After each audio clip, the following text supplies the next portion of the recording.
చిత్తూరు జిల్లాలో పొలంనేరు అటవీ ప్రాంత సరిహద్దు గ్రామాల్లో అడవి ఏనుగుల ధ్వంసం జరుగుతోందని ఎమ్మెల్యే అమర్నాథ్ రెడ్డి అన్నారు. దీన్ని గుర్తించిన కూటమి ప్రభుత్వం అధికారంలోకి రాగానే కుంకి ఏనుగుల ప్రాజెక్టు అమల్లోకి తీసుకొచ్చిందని తెలిపారు. ఈ ప్రాజెక్టుతో ప్రజలకు భరోసా కల్పించామని పొలంనేరు ఎమ్మెల్యే అమర్నాథ్ రెడ్డి పేర్కొన్నారు. ఇక ఏనుగుల దాడులు కుంకి ఏనుగుల ద్వారా నియంత్రించవచ్చని చెబుతున్న ఎమ్మెల్యే అమర్నాథ్ రెడ్డితో మా correspondent Ravivarma face to face. ఉన్నటువంటి భయాన్ని తొలగించేందుకు ఇవాళ కుంకి ఏనుగులను అందుబాటులోకి తీసుకొచ్చి ప్రజల సమక్షంలో ఉన్నటువంటి చర్యలు అయితే చేపడతా ఉంది. ఈ నేపథ్యంలోనే ఇక్కడ ఉన్నటువంటి ఈ క్యాంప్ కార్యాలయంలో ప్రత్యేకంగా శిక్షణ పొందిన ఏనుగులను కూడా ఇవాళ పవన్ కళ్యాణ్ గారు ప్రారంభిస్తున్నారు. ఈ నేపథ్యంలో స్థానికంగా ఎమ్మెల్యే మనతో ఉన్నారు. వారిని అడిగి సార్ నమస్తే. ఇవాళ పొలంనేరులో చాలా రోజులుగా చాలా సంవత్సరాలుగా ఉన్నటువంటి సమస్య, ఈ సమస్యకు ఫుల్ స్టాప్ పడిందని భావించవచ్చు. ఫుల్ స్టాప్ పడాలనే ఈ కార్యక్రమం చేసింది. ఇంకా ఇది దశల్లోనే ఉంది. పూర్తి స్థాయిలో తీసుకురావాలంటే సమయం పడుతుంది.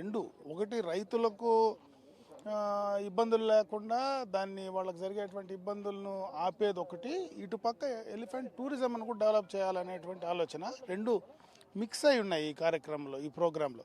ఒక టూరిజం, ఇంకొకటి రైతులకు ఇబ్బంది లేకుండా చేయడానికి, రైతులకు సమస్య లేకుండా, రైతులు పంట నష్టాలు కాకుండా చూడడం అనేది దీని ప్రధానమైనటువంటి ఉద్దేశం. ఖచ్చితంగా దీన్ని రైతులకు న్యాయం జరుగుతుందని అనుకుంటున్నాను. సరే, ఈ క్యాంపు వల్ల గ్రామీణ ప్రాంత ప్రజలకు ఎలాంటి భరోసా కలిగే అవకాశం ఉందని భావించవచ్చు ఏనుగుల ద్వారా? ఇప్పుడు కుంకి ఏనుగులు ట్రైన్డ్ ఎలిఫెంట్స్ని తీసుకొచ్చిందే మదపటి ఏనుగులను కంట్రోల్ చేయడానికి. అవి ఇంకా ట్రైనింగ్లో ఉన్నాయి. కొంత ఇక్కడ కావాల్సిన ఫెసిలిటీస్ అన్నీ కూడా తయారు చేస్తున్నారు. కొంత సమయం పడుతుంది. ఓవర్ నైట్ ఇవన్నీ చేయడానికి అవకాశం లేదు కాబట్టి స్టేజ్ బై స్టేజ్ అవన్నీ కూడా కంప్లీట్ చేస్తున్నారు. ఇది ప్రూవ్ అయింది. కర్ణాటకలో ఈ కుంకి ఏనుగులు ట్రైన్డ్ అయినటువంటి ఏనుగుల ద్వారా కంట్రోల్ చేసినటువంటి ఎక్స్పీరియన్స్ ఉంది కాబట్టి దాన్ని దృష్టిలో పెట్టుకొని దీన్ని కూడా ఇక్కడికి తీసుకురావడం జరిగింది. ఇక్కడ కూడా దాన్ని కంట్రోల్ చేసేటువంటి కార్యక్రమం చేస్తాం. భవిష్యత్తులో ఇంటి ఇక్కడ ఎలిఫెంట్ కారిడార్ ఏర్పాటు చేయాలని ప్రతిపాదించారంటే ఎంతవరకు అది అమలు అవుతుంది ఏంటి sir? Elephant corridor and elephant zone, elephants ఎక్కువ ఉండేటువంటి ప్రాంతం.